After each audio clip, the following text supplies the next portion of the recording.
E aí, pessoal, tudo bem? Bem-vindos! Hoje a gente vai fazer uma coisa um pouco diferente. Nós vamos meio que decodificar o DNA da educação. É, isso mesmo.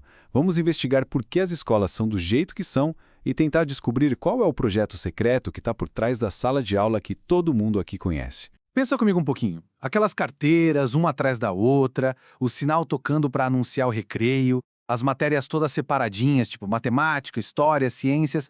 De onde é que veio tudo isso? Por que esse formato virou o padrão no mundo todo? Parece a coisa mais normal do mundo, né? Mas, na verdade, cada um desses detalhes é uma pecinha de um quebra-cabeça histórico e ele é gigante. E a chave para a gente resolver esse mistério todo não está escondida num baú antigo, não. A nossa pista principal está num documento que parece super comum, o Plano de Ensino de uma Disciplina da Universidade de Pernambuco. Eu sei, parece só uma lista de aulas, mas pode acreditar, esse documento aqui, ele é o nosso mapa do tesouro. Então, bora lá. Com esse mapa em mãos, a nossa expedição no tempo está oficialmente começando. Cada tópico desse plano de ensino vai ser uma parada estratégica, um momento-chave que ajudou a construir a escola que a gente tem hoje. A nossa jornada começa lá atrás, nas comunidades tribais, onde aprender é a mesma coisa que viver. Não tinha separação. Mas é na Grécia e em Roma que as coisas mudam de figura e nasce a ideia do aluno. Depois a gente passa pela Idade Média, que nos deu o conceito de universidade como uma instituição. E por fim, o Renascimento chega para nos ensinar a pensar de forma crítica. Cada época dessas deixou uma camada, uma partezinha essencial do que a gente tem hoje. Beleza, já vimos a linha do tempo. Mas agora, vamos para a parte mais legal. Vamos mergulhar nas ideias. Nas grandes ideias que surgiram nessas épocas e que, mesmo sendo super antigas, ainda estão vivinhas dentro das nossas salas de aula. Vamos começar com essa palavrinha aqui, paideia. Cara, isso foi uma virada de chave gigantesca lá na Grécia Antiga. Antes deles, educação era basicamente aprender um trabalho, uma profissão. Mas os gregos vieram com uma proposta totalmente diferente. A ideia era formar o ser humano por completo. Corpo, mente e espírito. Por isso que eles tinham aula de ginástica, de música, de filosofia. Toda essa busca por uma educação completa, que forma um cidadão equilibrado, vem daí. Só familiar, né? Aí chegam os romanos.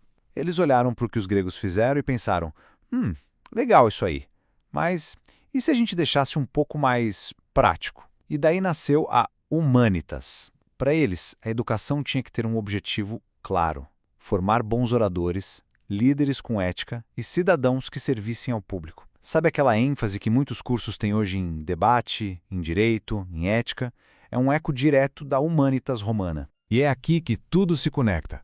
Dá uma olhada, que incrível! Aquela busca da escola por oferecer atividades extracurriculares, tipo esportes e artes, é herança pura da paideia. A universidade como um lugar independente, um centro do saber, um legado que veio direto da Idade Média. E a importância que a gente dá hoje ao pensamento crítico, a questionar as coisas, é um presentão que o Renascimento deixou pra gente. Não são só fatos num livro de história, são os alicerces da educação atual. Mas é aqui que a nossa história dá uma guinada bem interessante. Depois de ver toda essa herança, toda essa construção, fica a pergunta, beleza, mas como é que a gente ensina essa história hoje?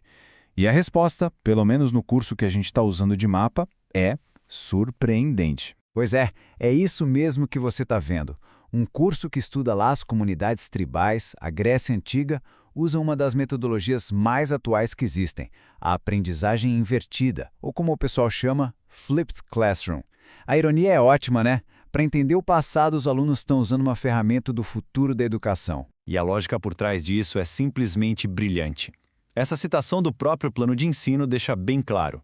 O aluno estuda o conteúdo em casa antes da aula. Com isso, o tempo precioso em sala de aula não é mais o professor falando sozinho. A sala de aula vira um lugar para debater, para conectar as ideias, para construir o conhecimento todo mundo junto. O professor sai do papel de palestrante e vira um mediador, um guia. E o jeito que os alunos são avaliados mostra isso perfeitamente. Dá uma olhada, metade da nota, 50%, vem das atividades online que eles fazem antes da aula. Isso quer dizer que o preparo do aluno, o estudo individual, tem o mesmo peso que o debate em grupo. É uma mudança gigantesca daquele modelo antigo, focado só na prova final. E é prova de que até o ensino de história pode e deve se reinventar. Bom, chegamos ao final da nossa viagem pelo tempo. Mas, na verdade, é agora que a reflexão mais importante começa. O que tudo isso mostra pra gente é que o sistema de ensino não é uma coisa de pedra, sabe? Não é fixo e nem imutável. Então, o que a gente leva de tudo isso hoje? Primeiro, que as nossas salas de aula são cheias de ecos de milhares de anos de história. Segundo, que aquelas ideias antigas, tipo a paideia, ainda estão aí, definindo o que a gente acha que é ser uma pessoa educada. Terceiro, e talvez o ponto principal, é que o jeito que a gente ensina pode ser tão inovador quanto a própria história que está sendo contada. E por fim, que a gente só consegue pensar no futuro da educação se a gente entender direitinho de onde ela veio. E isso nos deixa com a pergunta final, a grande questão. Agora que a gente conhece o DNA da sala de aula, que a gente viu os fundamentos históricos e o potencial de inovação que existe, a pergunta é: que tijolo nós vamos colocar nessa construção? Como é que a gente vai escrever o próximo capítulo dessa longa, longa história da educação? A resposta, no fundo, começa com cada um de nós.